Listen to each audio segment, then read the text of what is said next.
Madame, Monsieur, bonjour et bienvenue à vous pour cette nouvelle rencontre que nous allons vous proposer ce soir avec Pierre Piccininin da Prata. Bonjour à vous, Pierre Piccininin. Vous êtes enseignant, mais également journaliste, reporter de guerre, écrivain, politologue et spécialiste du monde arabo-musulman. On dit de vous, Pierre Piccininin, que vous êtes un intellectuel franc-tireur. Peut-être, oui. Disons qu'effectivement, j'ai souvent été sur les terrains de guerre et rencontré des réalités qui n'étaient pas toujours celles véhiculées par les médias. Donc j'ai eu l'impression par moments, en faisant du terrain, en commençant à faire du terrain, qu'on vivait finalement à travers un certain monde médiatique dans une réalité virtuelle qui n'existe pas sur le terrain des combats notamment. Et j'ai souvent critiqué une presse qui me l'a bien rendu par ailleurs. On m'a fait quelques croche-pieds. Et disons que effectivement, je pense que c'est Le Soir ou La Libre qui m'avait qualifié de franc-tireur ou d'écrivain atypique, quelque chose comme ça. Oui, et dans le journal Le Monde, en 2012, on disait de vous que vous étiez un touriste de la guerre. Vous étiez en 2012 en Syrie, c'était lors de votre 3e voyage, invité par le ministère de l'Information. Ça veut dire que vous étiez proche du pouvoir à l'époque ? Non, pas vraiment. Je reviens juste sur ce point de tourisme de la guerre. Effectivement, je crois que je me souviens bien, Christophe Ayad du Monde qui m'avait taillé ce petit costard. Bon, j'avais critiqué beaucoup d'informations qui avaient été données dans Le Monde, et notamment des bobards énormes. Et je pense que c'était pas très sympathique de sa part de me rendre l'appareil de cette manière-là, sans argumenter. Alors, proche du pouvoir, je ne l'ai jamais été. Disons que la Syrie était très fermée quand la révolution a commencé en 2011, enfin, quand les prémices de la révolution se sont présentées.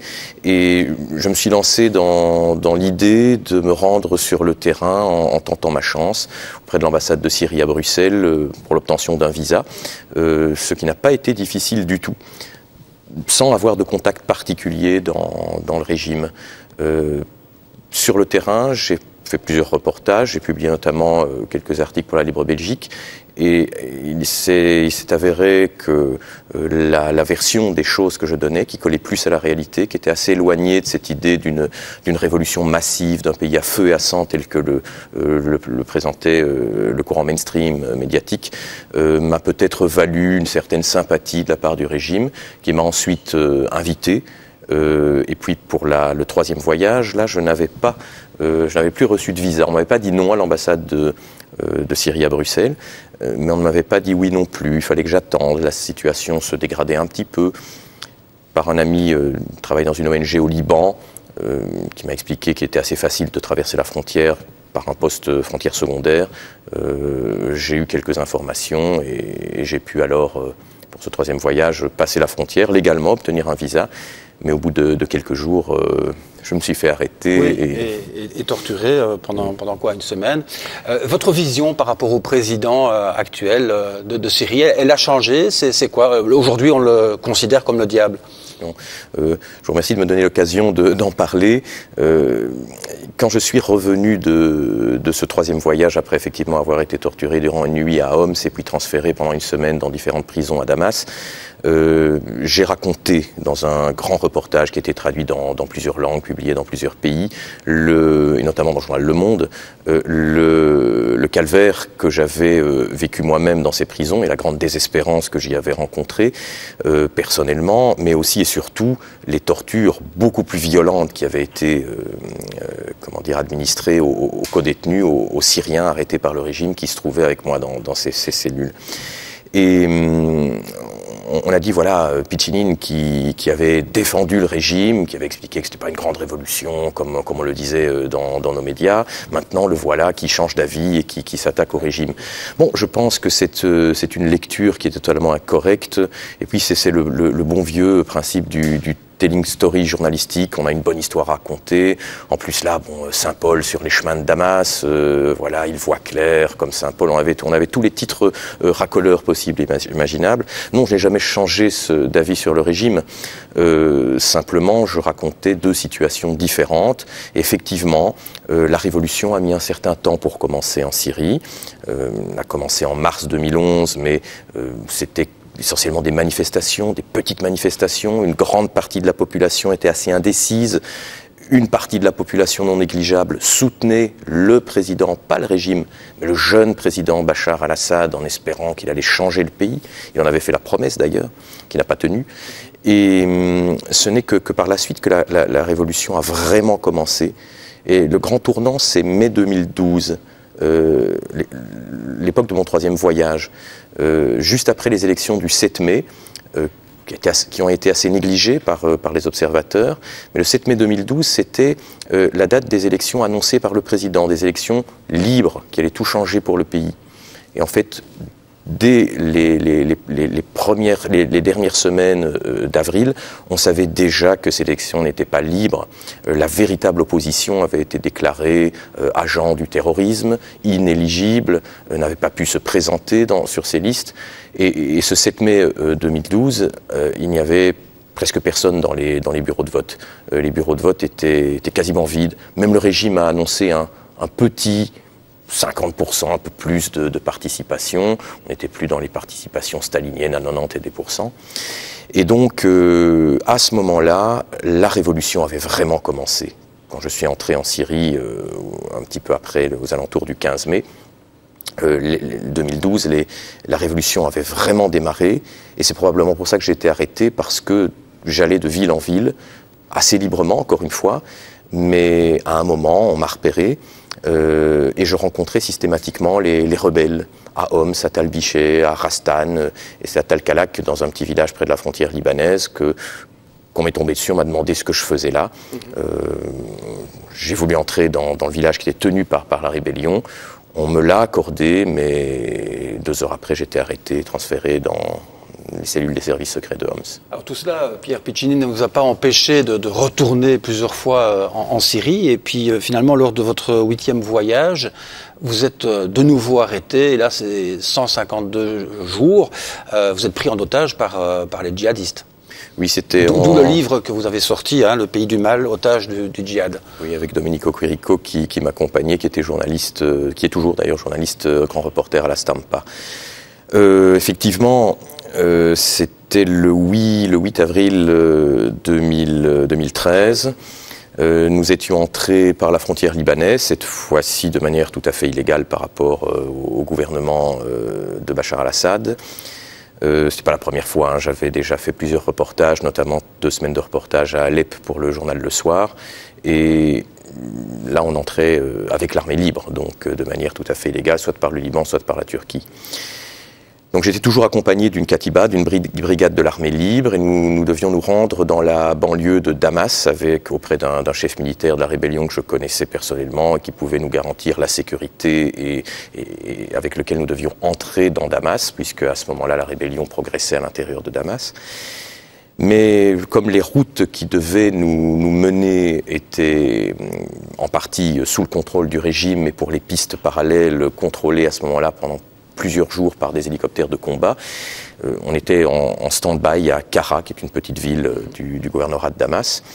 Et le chef militaire de la place m'a dit qu'il était possible que nous nous rendions à Al-Qousser, qui était l'objet d'une intense bataille entre les troupes du régime de Bachar al-Assad et ses auxiliaires du Hezbollah, donc les chiites libanais qui soutiennent le gouvernement de Bachar al-Assad, qui est lui-même d'obédience à la chiite, en tout cas partiellement. Et cette ville était un enjeu parce que elle se trouve dans le gouvernorat de Homs. Homs était à l'époque encore assiégé par le régime, qu'il a reprise depuis, en rébellion. Et c'était à travers Al-Qousser la route qui reliait la rébellion de Homs à ses bases arrières au Liban. Donc il était important pour le régime de reprendre cette place. C'était la grande bataille d'Al-Qousser, qui était à un moment cernée par le Hezbollah et le régime. Nous sommes entrés dans la ville, nous avons réalisé nos reportages, et quand j'ai compris que le siège était en train de se refermer, j'ai proposé à mon ami Domenico de quitter la place. Le chef militaire, donc le commandant de la brigade de l'armée libre qui nous accompagnait dans cette ville, qui était une autre brigade, lui je ne le connaissais pas personnellement, c'est peut-être l'erreur que j'ai commise de lui confier notre vie, nous a organisé une voiture pour quitter de nuit la place et retourner sur Kara. Et à peine avions-nous quitté l'agglomération, on entrait dans la campagne, il faisait nuit. tout feu éteint évidemment pour ne pas être repéré par un hélicoptère de combat. 2 phares se sont allumés devant notre véhicule. Notre chauffeur a stoppé le véhicule, a braqué pour le placer en travers de la route. Je n'ai pas tout de suite compris sa manœuvre, puis j'ai compris qu'il était en train de nous vendre, de nous piéger. Et 4-5 hommes sont sortis, le visage cagoulé du pick-up qui se trouvait en face de nous, qui nous aveuglait avec ses phares, en tirant des rafales de Kalachnikov en l'air. Ils ont ouvert la portière, ils nous ont sortis, retourné les vêtements sur le visage, immédiatement attaché les mains, et nous avons été soulevés et déposés assez brutalement dans la benne du pick-up. Et c'était parti pour 152 jours. 152 jours. C'était important de rappeler un peu ces faits, parce que vous avez défrayé la chronique en 2013, libéré finalement le 8 septembre de 2013, d'où cet ouvrage que vous co-signez. C'est peut-être important maintenant, parce que à la lumière des événements que nous vivons depuis une dizaine de jours, Paris, Tunis, l'ambiance ici à Bruxelles, Molenbeek, de mieux comprendre Daesh. On parle de groupe terroriste État islamique. Vous êtes plutôt partisan pour dire que c'est un État islamique. Alors je crois que ça l'est devenu, effectivement. Il y a une chose qu'il faut bien comprendre si on veut savoir ce qui est en train de se passer. Notre conception de l'État, qui est l'État westphalien théorisé au XVIIe siècle lors des grands traités de Westphalie, c'est le point de départ de notre vision de l'État, donc on appelle westphalien ou onusien dans la mesure où c'est la conception de l'État qui est reconnue internationalement par l'Organisation des Nations Unies. C'est un territoire avec des frontières fixes, ça c'est le grand principe, ce sont les frontières, on ne touche pas aux frontières d'un État, très difficilement, et un gouvernement qui contrôle son territoire. Principalement, si on veut résumer, c'est ça, un État. Ce n'est pas du tout la conception de l'État islamique. L'État islamique, c'est-à-dire l'État tel qu'on le conçoit dans l'islam des origines, c'est-à-dire il faut remonter à la création de l'islam par le prophète Mohammed au 7e siècle, et à la création du premier califat en quelque sorte, de ce proto-État islamique donc en 622,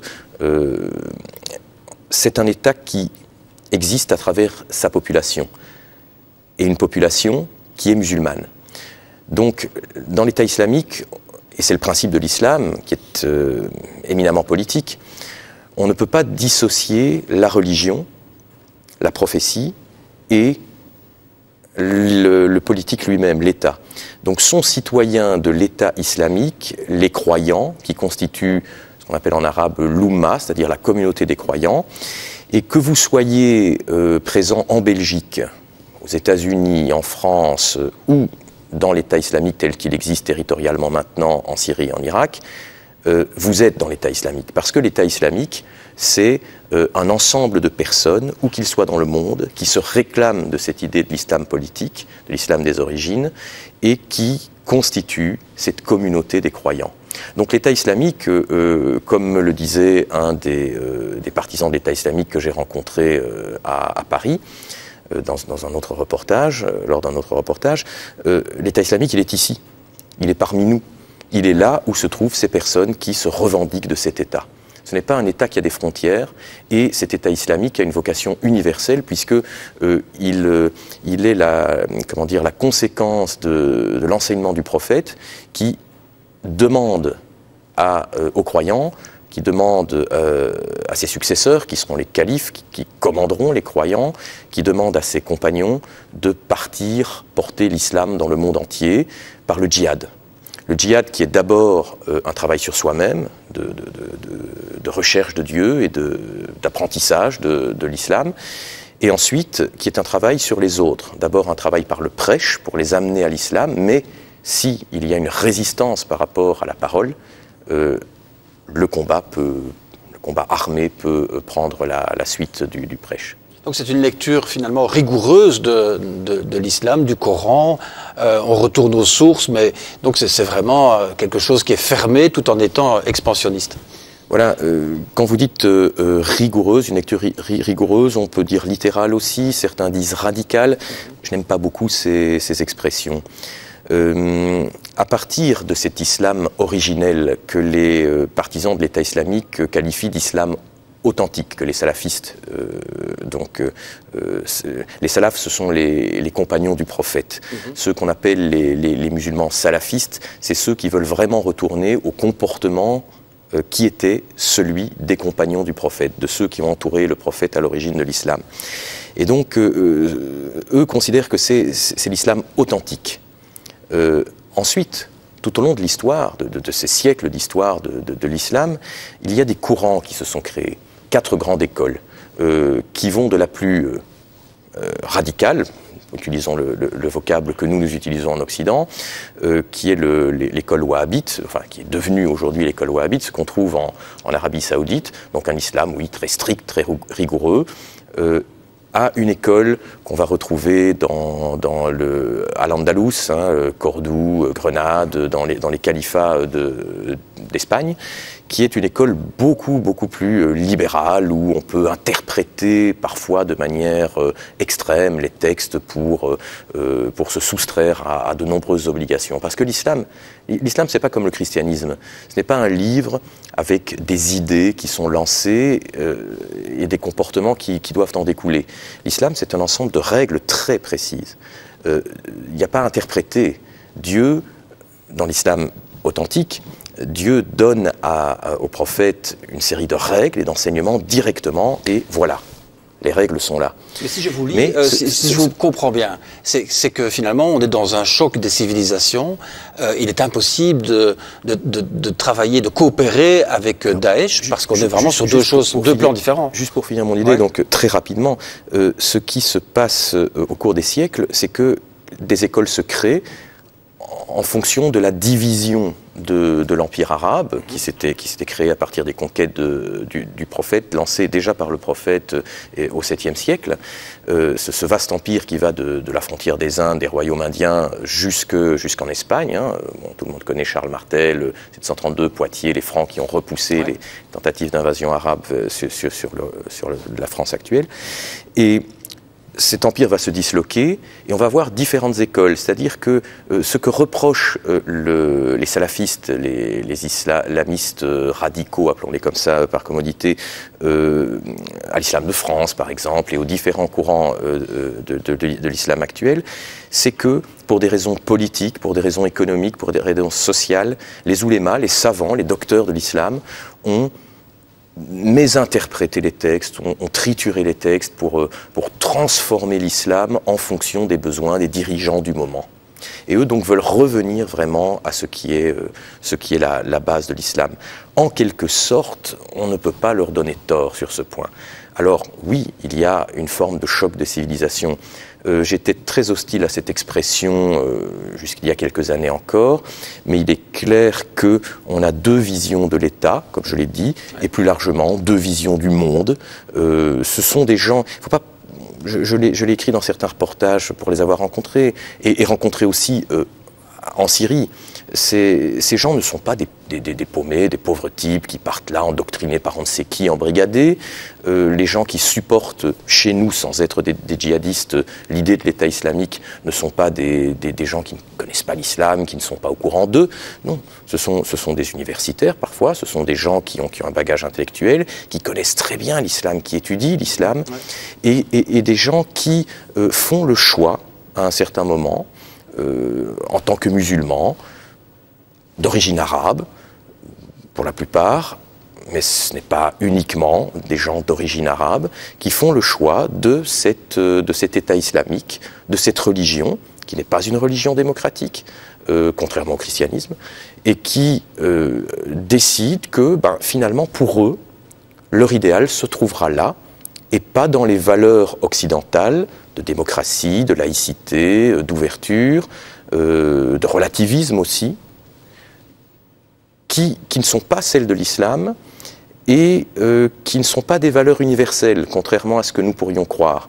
Ça, je pense que je vais peut-être choquer en disant ça, mais la démocratie, la liberté de penser, ce ne sont pas nécessairement des valeurs que tous les peuples de la Terre partagent. Nous pensons, nous occidentaux, que nos valeurs sont universelles, ce n'est pas le cas.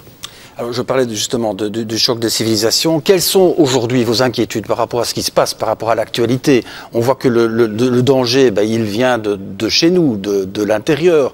On voit des personnes qui ne sont pas nécessairement des intellectuels, qui partent en Syrie se former, revenir, ils passent les frontières et puis ils se font sauter. On voit Paris, ce que ça a donné. L'inquiétude, elle vient de l'intérieur, elle vient aussi de l'extérieur. Est-ce qu'on pourra un jour faire la paix avec l'État islamique? Alors, si l'État islamique se structure en État et d'ici quelques dizaines d'années, voire un siècle ou deux, mais bon, on est dans la politique fiction là, hein, se corrompt comme s'est corrompu l'Empire arabe qui a renoncé à un certain moment au principe de conquête universelle et tel que l'islam originel le proposait, oui, on pourra probablement négocier avec leurs chefs, trouver des accords économiques, diplomatiques, mais ce n'est pas du tout le cas pour le moment. Je ne pense pas qu'ils sont absolument pas dans cette logique. Si vraiment les dirigeants de l'État islamique, que nous ne connaissons pas, que nous n'avons pas pu interviewer, dont nous ne connaissons pas les intentions réelles, mais si, dans l'hypothèse où ils seraient réellement dans cet islam salafiste, dans cet islam authentique qu'ils prônent, il n'y a aucune raison qu'ils acceptent la négociation. Ce n'est pas dans leur logique, ce n'est pas dans leur but. La guerre, selon vous, est déclarée? Je pense que la guerre est déclarée, oui. Ouais. Oui. Et comme vous le disiez, le fait nouveau qu'il faut comprendre aussi, c'est qu'on n'est pas face à Al-Qaïda. Al-Qaïda, d'ailleurs, est en opposition avec l'État islamique. Jabhat al-Nosra en Syrie, qui était la branche syrienne d'Al-Qaïda, bien que ce soit un peu plus compliqué que ça en réalité.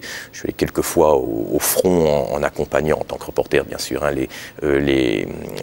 ces groupes dits d'Al-Qaïda, de Jabhat al-Nosra. J'avais des contacts avec eux très très bons, aucune difficulté pour les accompagner. J'étais très bien protégé par eux. Donc, Al-Qaïda, oui, mais peut-être pas tout à fait dans certains cas. Ces groupes se sont divisés. Certains groupes sont restés fidèles à Al-Qaïda et d'autres sont partis dans l'État islamique. Alors, quel est le but d'Al-Qaïda? Al-Qaïda, c'est de débarrasser le monde arabo-musulman de l'influence étrangère, occidentale principalement, mais pas seulement, aussi russe. Hein. Ouais. Donc, Al-Qaïda se battait contre les soviétiques en Afghanistan, par exemple. Pour rendre son autonomie politique au monde arabo-musulman dans un cadre islamique. Donc ça, c'est clair. Il ne s'agit pas de porter le djihad universel et de conquérir le monde entier. Ce que fait Daesh. Ce que propose Daesh, oui. Et là, c'est nouveau, parce que non seulement Daesh propose cela, mais aussi, j'aime pas le terme Daesh, parce que c'est un peu péjoratif. C'est l'acronyme en arabe de État islamique, mais avec un côté péjoratif. Donc moi, je resterai très neutre et j'appellerai un chat, l'État islamique.